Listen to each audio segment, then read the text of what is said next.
Polo Sandoval is on the line with us because I understand, Polo, that there is a bus with children trying to leave, but the crowd of people that have gathered there are not letting that happen. Explain.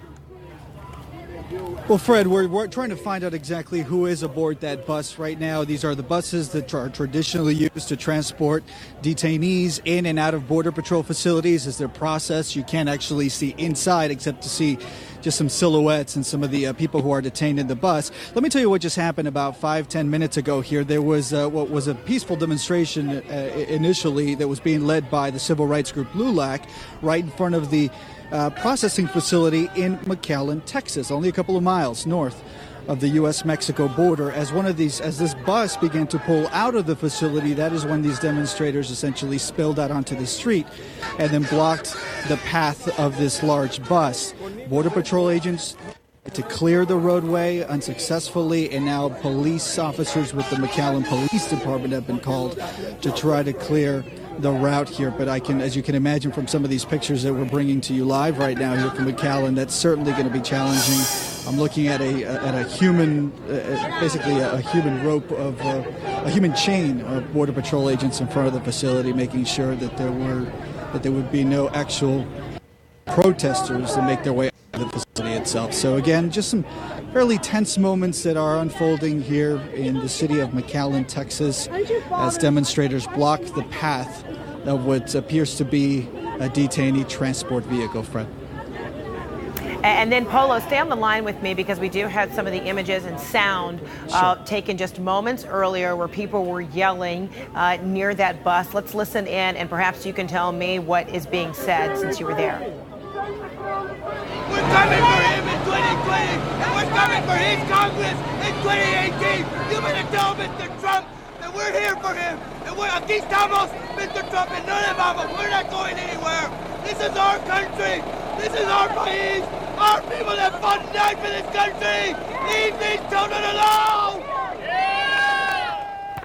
So Polo, I could make out a little portion there. He says, we are there for them, meaning, justifying why he and others are there. Is he presumably, one of the leaders of the group that you just mentioned who have gathered there? What do you believe in God? And that's correct, Fred. That's the messaging that we heard this morning. Keep in mind, this is following what was a visit by some representatives, some lawmakers, Democratic lawmakers, to this very facility just a couple of hours ago.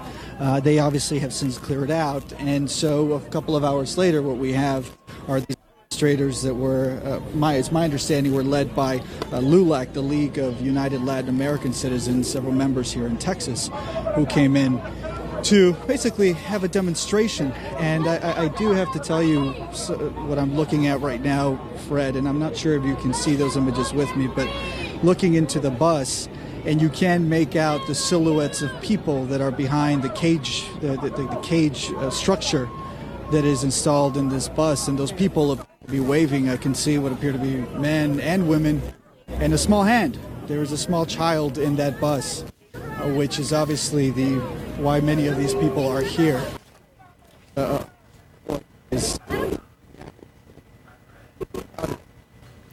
All right, Polo Sandoval, thank you so much. Again, Polo's on the phone there, and we also have our live cameras there. As you see, a number of people in McAllen, Texas, who have gathered. Many of them have been demanding the release and the reunification of children to parents. And now Polo was describing there is a bus there.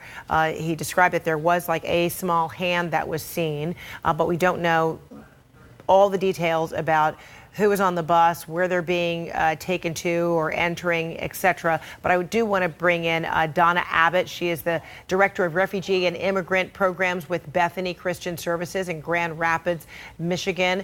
And so, Donna, what's your understanding about, McAllen, Texas is one place, but there are dozens of facilities across the country that have either children or parents or both. But what's your understanding about the kind of treatment, services, aid, counseling, supplies, all of that some of these kids who have been separated from their parents are receiving in these facilities? Sure, I can speak for the other facilities. I can speak for what Bethany provides. Bethany provides the children with a case manager, with a clinician. They attend a school where a teacher has been formed on trauma-informed teaching, and the children are in foster care. So those are the kind of services we provide, and the case manager works very hard at identifying not only the parent but other potential family members who could provide care, and being sure that the child has communication with parent and or other family members. So then, Donna, help me understand, and now we're looking at a tighter picture. You can see the silhouettes of people who are on board that bus, by the way, as you and I are talking. So if I have to interrupt you to get more information about what's happening here, my apologies in advance. But tell me then, how is Bethany used? I mean, are you all contracted to assist in some of these sites? Are you contracted to actually, service some of these sites? Are you carrying out some of these detention facilities? Help me understand your role. Yeah. We don't see ourselves as a detention facilities. Children go to school, they move around the community, they're with families, go to movies, parks on the weekend.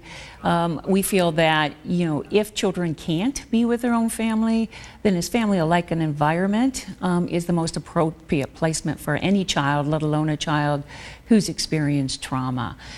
So we work very hard to make sure that children and their foster family understand it's a transitional placement.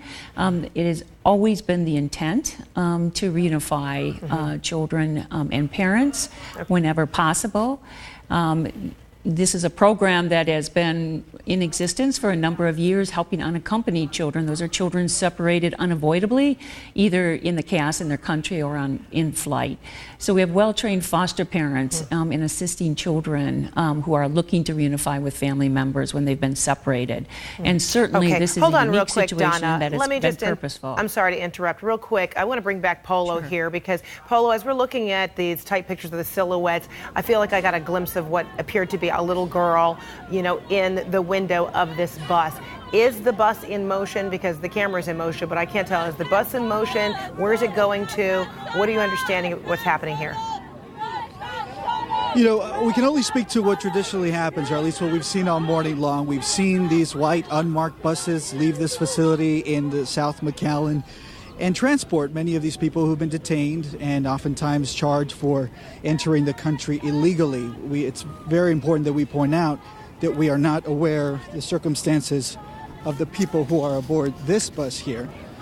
But when you look inside, you can see those silhouettes, you can see hands, you can see adult hands, and obviously the hands of children, as this bus is forced to take a different route to another facility. Fred.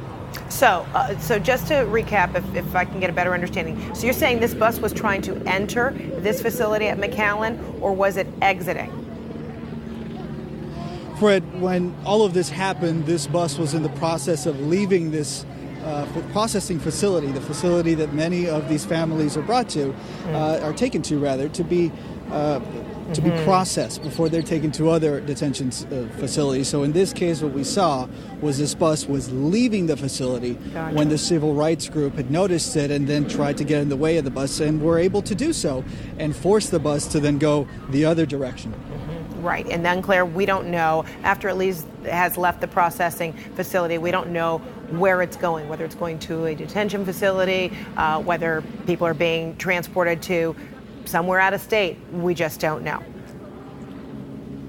But Fred, if you would like, we can hear from some of the demonstrators. Hello, ma'am, you're live on CNN. Yeah. What did you see? What happened? Who do you think was in there? Bueno, eran los niños. Vi sus caritas tristes que miraban por la ventana hacia abajo a nosotros. She says that she was obviously stricken with emotion when she saw inside, and she saw the small hands of these children. Chiquitas, unas manos chiquitas y unas más grandes, Tiny y nos hacían así. Larger adult hands. Nos saludaban, pero back. sus caritas tristes, desconcertadas. Eso es lo que vi de esos niños y se los llevaron. Gracias, señora. Muchas gracias. Fred, that'll give you an idea of what played out here in South McAllen. The group is obviously being pushed back now.